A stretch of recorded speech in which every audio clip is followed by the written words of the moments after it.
The trays were heavy, cutting into the callus forming at the base of my thumb, a constant, dull throb that reminded me of exactly where I was in the world.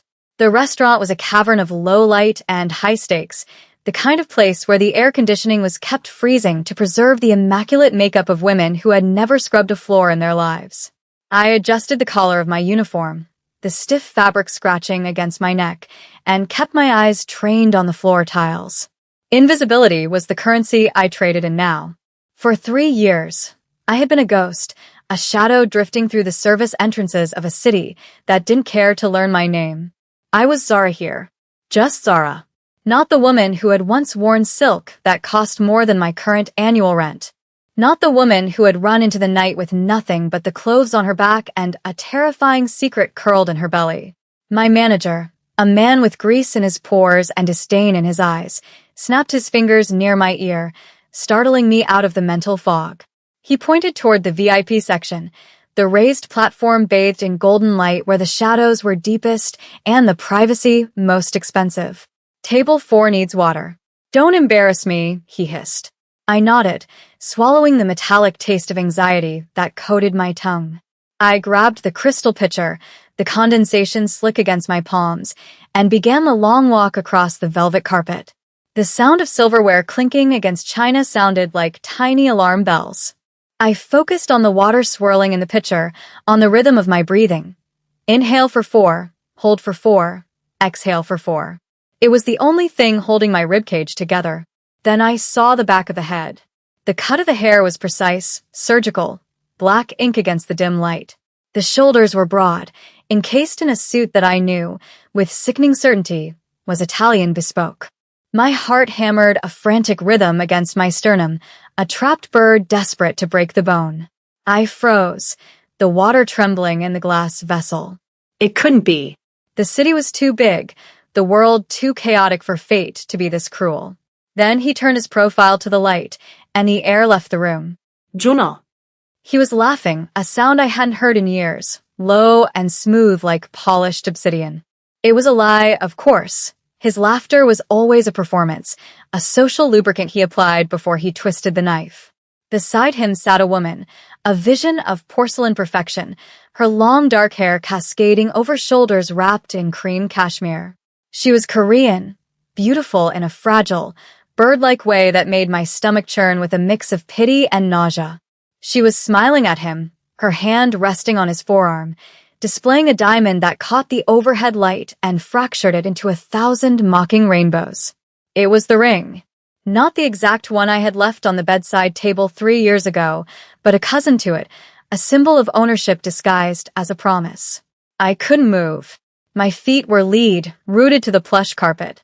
I needed to turn around, to drop the pitcher, to fake a faint, anything to escape the orbit of the black hole sitting at table 4. But the manager was watching me from the shadows near the kitchen, his eyes narrowed. If I walked away, I lost the job. If I lost the job, I lost the apartment. If I lost the apartment, I lost safety for the one person who mattered. I forced my legs to move, each step a wading motion through molasses. I approached the table from the left, keeping my head bowed, so low my chin touched my chest. The scent hit me before I even reached them. Sandalwood, cold rain, and the faint, coppery tang of something dangerous. It was the smell of my nightmares. Water, sir? My voice was a rasp, unrecognizable even to me. I poured without looking up, watching the liquid rise in the crystal goblet, praying the tremble in my hand wouldn't betray me. Junho didn't look at me. He was too busy looking at her, at Sumin, his eyes crinkled in a facsimile of adoration. Thank you, he said, the politeness of his tone chilling my blood. He didn't know. He didn't know. I finished pouring for Sumin, who offered a distracted smile, her attention entirely fixed on the man who would eventually consume her. I turned to leave, the relief washing over me so violently, I nearly stumbled. Wait, the word was soft, spoken at a volume that required no effort, yet it stopped me as effectively as a physical blow. I stopped, my back to them, clutching the empty pitcher against my stomach like a shield. The restaurant noise seemed to drop away, leaving only the hum of the ventilation and the roaring of blood in my ears. You missed a spot, Junho said. I turned slowly, fighting the urge to bolt for the fire exit. He was pointing a manicured finger at the tablecloth, where a single, tiny droplet of water had marred the pristine white linen. It was a test. It was always a test with him. I reached for the napkin in my apron pocket, my hand dark against the white cloth, shaking visibly now. As I leaned in to dab the moisture away, the sleeve of my uniform rode up slightly, revealing the inside of my wrist. There, faded but visible, was the small, jagged scar from the day I had tried to scale the garden wall of his estate, the first time I tried to leave. I saw his eyes drop to it. The world stopped. The ambient chatter, the clatter of plates, the jazz music, it all vanished into a vacuum of absolute terror. Junho went still. It was a predator's stillness, total and terrifying. His gaze traveled up from my wrist, past the cheap polyester of my uniform, up to my neck, and finally, he forced my eyes to meet his. The recognition didn't hit him like a shock. It washed over him like a dark satisfaction. The mask didn't slip, it hardened. His pupils dilated, swallowing the iris, black holes absorbing the light. Zara, he whispered, the name tasting like a curse on his tongue. Sumin blinked, looking between us, confused by the sudden shift in atmospheric pressure. You know the waitress, darling? She asked, her voice light and airy, oblivious to the fact that she was sitting next to a bomb that had just been armed. Junho didn't break eye contact with me. A small, cruel smile touched the corner of his mouth. An old acquaintance, he said smoothly, his voice dropping an octave. I didn't know she was serving these days. The humiliation was a physical heat, burning my cheeks, but it was secondary to the primal fear that told me to run. I need to get more water, I stammered, backing away, forgetting the protocol, forgetting the manager, forgetting everything but the need for distance. Stay, Junho commanded. It wasn't a shout. It was a calm statement of fact, delivered with the assurance of a man who has never been disobeyed. He picked up his menu, but his eyes never left my face. Actually, we're ready to order. Sumin, my love, have you decided? He was playing with me. He was enjoying the terror radiating off me in waves. Sumin giggled, a tinkling sound that grated against my nerves. Oh, I don't know. Everything looks so heavy. Maybe just the sea base. She looked at me, her smile genuine and kind, which made it worse. She was me 3 years ago. The sea base, please, she said. I nodded, my hands shaking so hard I had to grip the pen with white-knuckled force. And for you, sir? I managed to ask, staring at the knot of his tie. Steak, he said, his voice heavy with double meaning. Rare. Bloody. And a bottle of the 96 Cabernet. You remember the one, don't you, Zara? The one we had on our anniversary. It wasn't a question. It was a psychological flaying. He was rewriting history in front of his new fiancée, taunting me with memories of a time when I thought his possessiveness was passion. I'll put the order in, I whispered. I turned and walked away, focusing on keeping my knees from buckling. I could feel his eyes on my back, a physical weight, burning through the cheap fabric of my uniform. I didn't go to the kitchen. I went straight to the employee locker room, my breath coming in short, sharp gasps. I needed to leave. Now. I couldn't go back to that table. I fumbled with the lock on my locker, my fingers slippery with sweat. I grabbed my purse, my coat, leaving my tips, leaving my apron. I had to get to the daycare. I had to get her. If he knew I was here, if he found out about. I couldn't finish the thought. It was too terrifying. I burst out of the back door into the alleyway, the humid city air hitting me like a wet towel.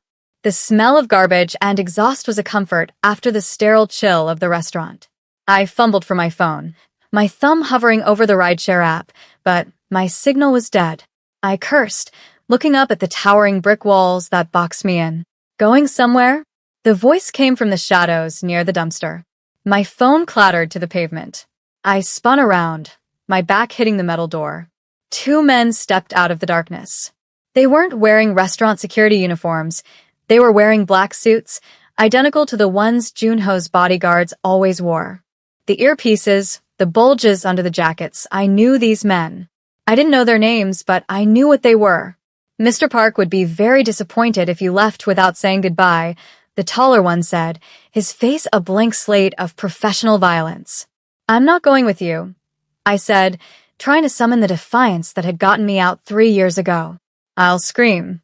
I'll scream right now, the second man stepped forward, holding up a phone. On the screen was a live video feed. My blood turned to ice. It was the exterior of a small, familiar building. The daycare. No. I breathed, the word shattering as it left my lips. Don't you dare, the man smiled, a cold, humorless expression. The car is waiting, Ms. Zara. Please, don't make a scene. You know how much he hates scenes. I looked at the phone, then at the alley exit. There was no choice. There never had been. He had checkmated me before I even knew the game had restarted. I slumped, the fight draining out of me, replaced by a cold, hard resolve. I had to survive this. For her. I nodded, stepping over my fallen phone, leaving it buzzing on the wet asphalt. They marched me to the waiting black SUV, a behemoth of armor and tinted glass idling at the curb. The back door opened before I reached it, revealing the cavernous, leather-clad interior. I climbed in, the smell of new leather and that damnable sandalwood cologne enveloping me instantly. Junho was already there, sitting in the corner, a glass of amber liquid in his hand. The partition was up. We were alone. As the door slammed shut, sealing us in, the silence was louder than a scream. He didn't look at me immediately. He swirled the whiskey in his glass, watching the vortex. You look tired, Zara, he said softly, his voice vibrating through the quiet space. Working on your feet all day. It doesn't suit you. I pressed myself against the opposite door, wishing I could melt into the upholstery. What do you want, Junho? I asked, my voice trembling but clear. You have a fiancé. You have a life. He finally looked at me then, and the intensity of his gaze made me feel like I was naked. I have a fiancé, he agreed, tilting his head. Sumin is. Suitable. Obedient. But she isn't you, he reached out, his hand hovering near my face. I flinched, bracing for a blow, but his fingers merely grazed my cheekbone, a touch that was terrifyingly gentle. Why did you run? He asked, as if asking about the weather. I gave you everything. A palace. Gold. Safety. It was a cage. I spat, the anger flaring up through the fear. And I would rather starve in the street than be your pet. His eyes hardened, the softness evaporating. He leaned forward, encroaching on my space, suffocating me. And yet, he murmured, his thumb tracing the line of my jaw, here you are. Starving. Serving others. And wearing cheap shoes that hurt your feet. He glanced down at my worn sneakers, then back up to my eyes. Where is it, Zara? The question hung in the air, heavy and loaded. Where is what? I feigned ignorance, though my heart was pounding so hard I thought he could see it through my shirt. The money? He laughed then, a dry, sharp sound. I don't care about the money you took. You know what I'm asking? He leaned in closer, his breath hot against my ear. Where have you been hiding for 3 years? And who have you been hiding with? Nobody.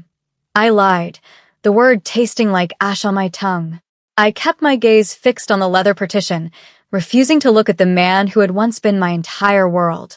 The car hummed beneath us, a silent beast cutting through the rain-slicked streets of the city that had failed to hide me. Junho sighed, a sound of disappointment that grated against my nerves more than his anger ever could. He shifted his weight, the leather creaking, and I felt the heat of his body move closer. His hand, warm and heavy, landed on my knee, his fingers curling possessively over the rough fabric of my work trousers. I stiffened, every muscle in my body locking up, but I didn't pull away. I couldn't. To pull away was to invite a chase, and I had no energy left for running. Nobody, he repeated, testing the weight of the lie. His thumb began to stroke the inside of my knee in a slow, rhythmic circle, a gesture so familiar it made my chest ache. You were never a good liar, Zara. You wear your heart in your eyes. It's why I fell for you. It's why I kept you. He leaned in, the scent of expensive whiskey and sandalwood overwhelming my senses, drowning out the smell of the grease and stale cleaning fluid that clung to my uniform. I have a life, Junho, I whispered, my voice trembling. A quiet life. I don't want your world. I don't want the blood, or the money, or the fear. He laughed softly, his breath ghosting against the sensitive skin of my neck. Fear, he murmured, his lips brushing against my pulse point. I never gave you fear, Jagia. I gave you power. I gave you worship. It was you who turned it into fear because you were afraid of how much you liked it. His words were a poisoned dart, striking true. I closed my eyes, fighting the traitorous memory of his hands on me in the dark, the way he would worship my body like a holy relic, the way his obsession had felt like the only safety in a chaotic world until it became a prison. And what about her? I asked, deflecting, grasping at the image of the woman in the restaurant. Sumin. She thinks you're a businessman. She thinks you're kind. Jun-ho pulled back slightly, just enough to look me in the eye. His expression was bored, dismissive. Sumin is a merger, a signature on a contract. She is porcelain, pretty to look at, easy to break, and entirely hollow. He reached up and tucked a loose curl of my hair behind my ear, his touch lingering on my cheek. You are not porcelain, Zara. You are iron. You are the fire that burns the house down. Did you really think a diamond ring on another woman's finger would change what you are to me? The car slowed, the gravity of the turn pulling me toward him, and then we were descending. The light from the street lamps vanished, replaced by the clinical, fluorescent glare of a private underground garage. I knew this building. I knew the silence of these concrete walls. My stomach dropped as the car came to a smooth halt. The lock clicked open, but I didn't move. I couldn't breathe. Home. Jun-ho said, the word heavy with finality. He stepped out, his movements fluid and commanding, and extended a hand to me. It wasn't an offer, it was a summons. I looked at his hand. The large palm, the long, elegant fingers that could snap a man's wrist or paint a masterpiece, and then I looked at the security details standing by the elevator. There was no escape. I placed my hand in his. His fingers closed over mine, tight, warm, an iron shackle wrapped in velvet. He pulled me out of the car, not roughly, but with an inexorable force that told me I was no longer Zara the waitress. I was his again. We walked to the elevator in silence, the echo of our footsteps the only sound in the cavernous garage. He didn't let go of my hand. He held it against his chest, right over his heart, forcing me to feel the steady, slow beat of it. You're trembling, he noted as the elevator door slid shut, sealing us in a box of gold and mirrors.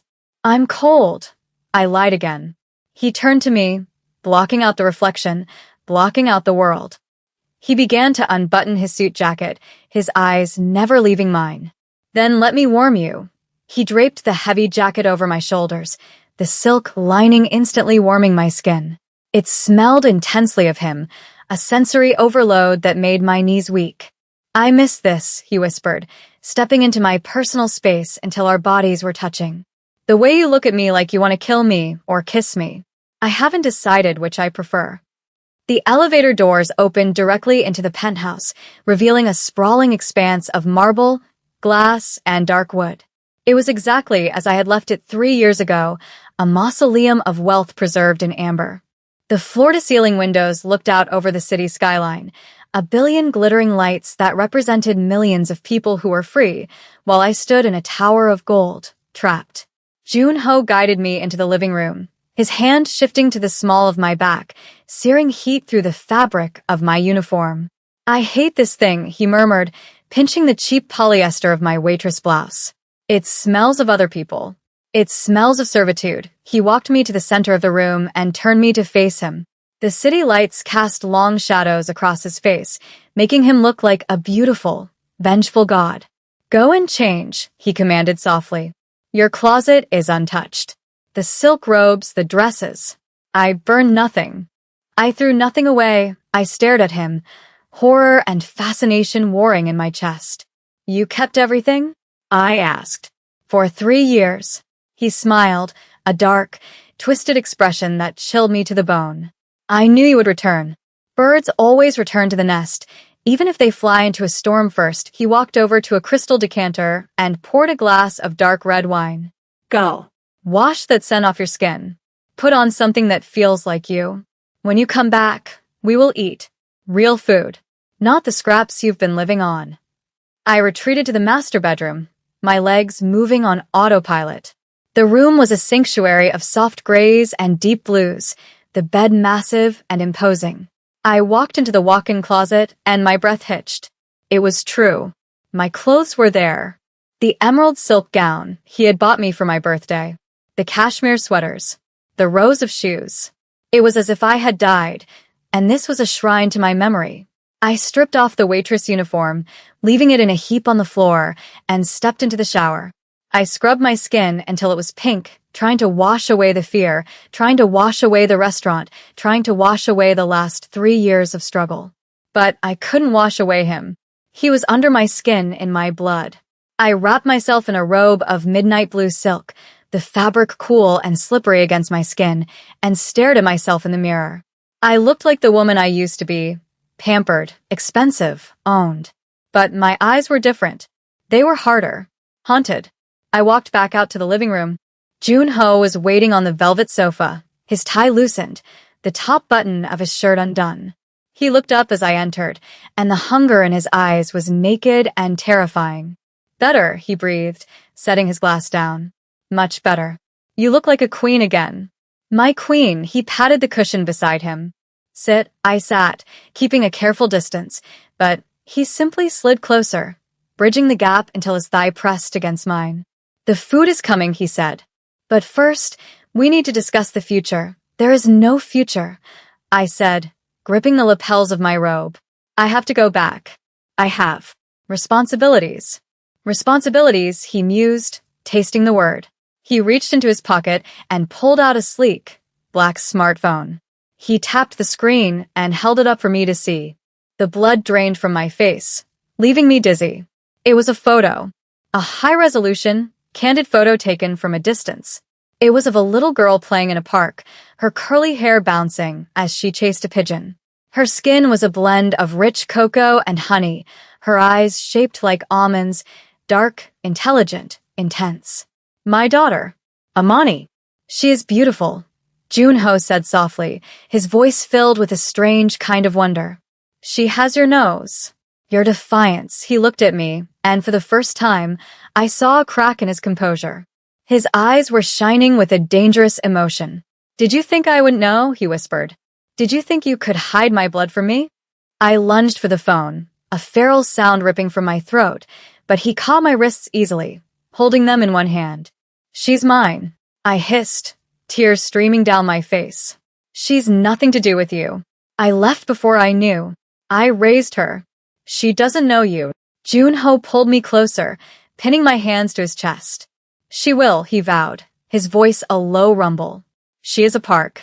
She is royalty. And you had her living in a closet, wearing secondhand clothes, while I sat here in a palace." His anger flared then, hot and righteous. "You stole 3 years from me, Zara. 3 years of her life.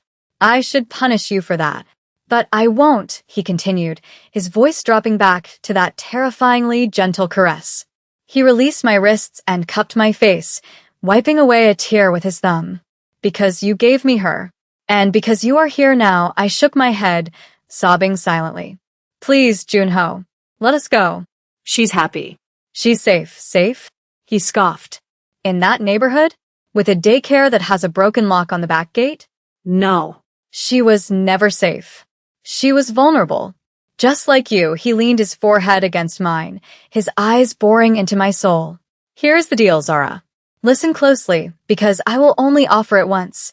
I stopped breathing, waiting for the cage to snap shut. "You stay. Here. With me. You resume your place at my side. Not as a mistress, not as a secret. As my wife. We will marry. Properly this time. The engagement to Suman ends tonight." I tried to pull back, but he held me firm. "And Amani," he said the name with possessive reverence. "Amani comes home. She will have the best schools, the best security. She will never know hunger. She will never know cold.